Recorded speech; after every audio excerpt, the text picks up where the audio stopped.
Konnichiwa. Today we're making Jajamen, a local dish from Morioka in Iwate Prefecture. First, let's make a miso-based sauce. Combine the miso, sake, mirin, and sugar in a bowl. This time, we're using Sendai miso, which has a relatively high salt content of 13%. Mix it all together thoroughly. Meat miso next. Let's make the meat miso mixture.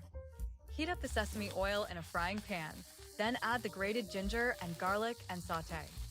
Once it becomes fragrant, add the finely chopped onions and continue stir-frying. All the ingredients are chopped finely so they can be easily blended into the meat mixture. When the onions are translucent, continue to stir-fry until the excess moisture has evaporated. Then, add the ground pork and stir-fry, breaking it up completely. When the meat is no longer pink, add the chopped shiitake mushrooms and stir-fry. You can also use the shiitake stems if you chop them finely. Lower the heat and quickly add the sauce we prepared earlier. Miso burns easily, so mix it quickly. Once the miso is well combined, add the chicken stock or water and turn up the heat. Let it simmer for 2 to 3 minutes until the liquid has reduced. Generally, miso from colder regions has a higher salt content and a darker color. If you're using a miso with a lower salt content, just increase the amount of miso accordingly. When the water has reduced and the mixture has thickened to this point, add the ground black sesame seeds and sesame oil. By the way, this meat miso is also delicious served over grilled eggplant or tofu, or mixed with rice. Combine everything thoroughly, and the meat miso is now ready.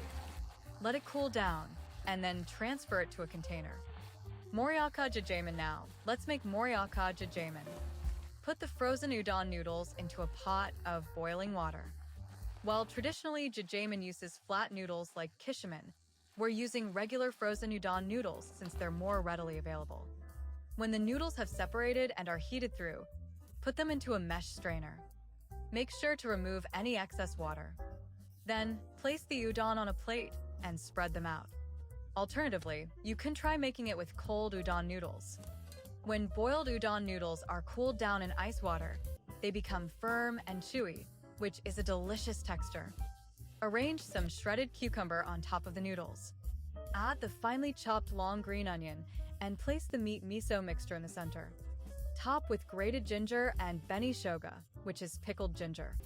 To enjoy Morioka Jajamen, just mix the noodles and toppings all together. The unique thing about Morioka Jajamen is that you can customize it to your preferred taste.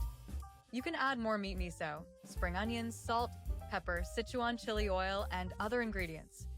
It's a very free and fun dish to eat. To help you customize the flavor, we'll show you 2 examples you can try. For the first bowl, add grated garlic and Sichuan chili oil. Toss it all together and enjoy the spicy flavor. For the second bowl, add more meat miso mixture and shredded cucumber. Finally, pour over some vinegar for a refreshing taste.